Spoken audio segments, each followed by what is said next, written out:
नमस्कार, मी दिवाणजी आहेर विशेष वृत्त घेऊन तुमच्या समोर आलो आहे. महापालिका क्षेत्रात होणारे अनधिकृत बांधकाम आणि त्या ठिकाणी पालिका अधिकारी कारवाईला गेल्यानंतर होणारा हल्ला आणि त्यावर महापौरांनी घेतलेली बैठक याबाबत आपण बोलणार आहोत. वसई विरार महापौर ऍक्शन मोड मध्ये तर शहर सौंदर्यीकरण, शहरातील विकास कामांना गती आणि फेरीवाला मुक्त परिसरासाठी प्रशासनाला कडक निर्देश महापौर अजीव पाटील यांनी दिल्याचे समजले आहे. वसई विरारचे नवनिर्वाचित महापौर अजीव पाटील आता ऍक्शन मोडवर आले असून त्यांनी शहर विकासाच्या दृष्टीने आपली पावले टाकण्यास सुरुवात केली आहे. अनधिकृत बांधकामांना यापुढे थारा मिळणार नाही अशा प्रकारचे सक्त आदेश या बैठकीत पालिका अधिकाऱ्यांना देण्यात आले. शहराच्या सौंदर्यात बाधा आणणाऱ्या गोष्टींवर कडक कारवाई केली जाईल असा इशाराच महापौर अजीव पाटील यांनी दिला.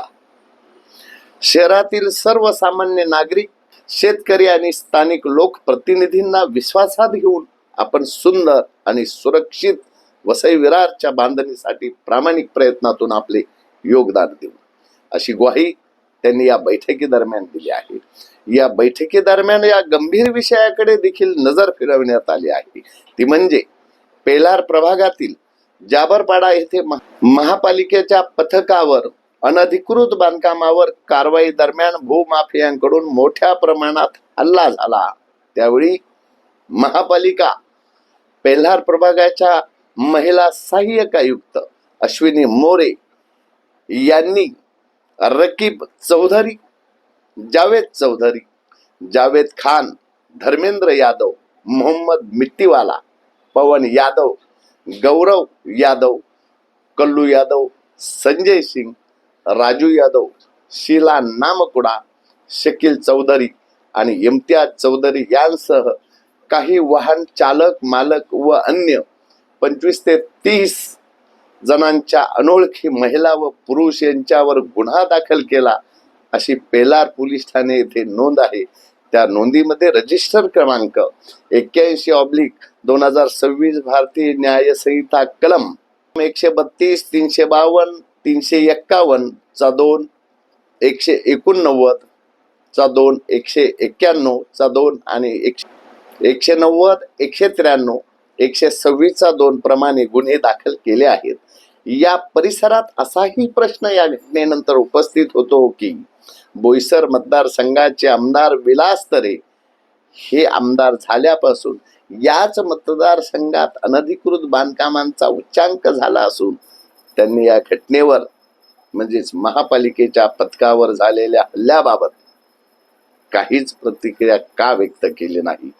तर दुसऱ्या बाजूला वसई विरार शहर महानगरपालिकेमध्ये विरोधी बाकावर बसणारे भारतीय जनता पार्टीचे नगरसेवक किंवा गटनेते म्हणून निवडून आलेले जे नगरसेवक आहेत यांनी देखील गप्प राहण्याची भूमिका का घेतली, त्यांनी या घटनेचा तीव्र शब्दात विरोध का केला नाही असे अनेक प्रश्न जन्म घेतात.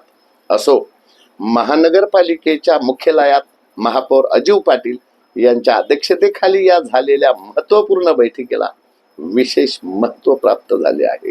या घटनांमुळे शहराचे विद्रुपीकरण होऊ नये यासाठी अनधिकृत बांधकामांच्या बाबत पालिका आणि महापौर यांनी विशेष लक्ष वळवले असून या बैठकीत शहराचा चेहरामोहरा बदलणारे प्रकल्प, रखडलेली विकास कामे आणि नागरिकांच्या मूलभूत सुविधांबाबत प्रशासनाला पाटील यांनी कडक निर्देश दिले आहेत.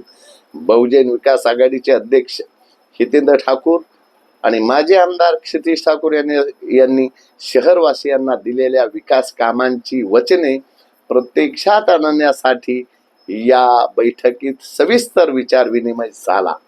मुंबई उच्च न्यायालयाच्या आदेशानुसार रेल्वे स्थानक परिसरातील 100 मीटरचा भाग फेरीवाला मुक्त व मोकळा करण्याबाबत त्यांच्या कडक सूचना आहेत.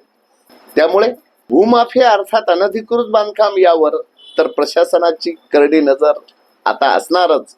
त्याचबरोबर रस्त्यावर होणारे अतिक्रमण यावरही कारवाई होणार. यासाठी सर्व पक्षीय लोकप्रतिनिधी, रिक्षा चालक, फेरीवाले आणि नागरिकांनी सहकार्य करावे असे आवाहन महापौर अजू पाटील यांनी केले।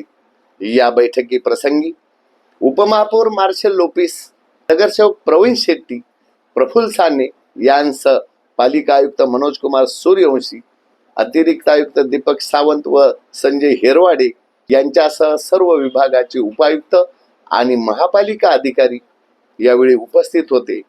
आज मात्र इतकेच। धन्यवाद। जय हिंद।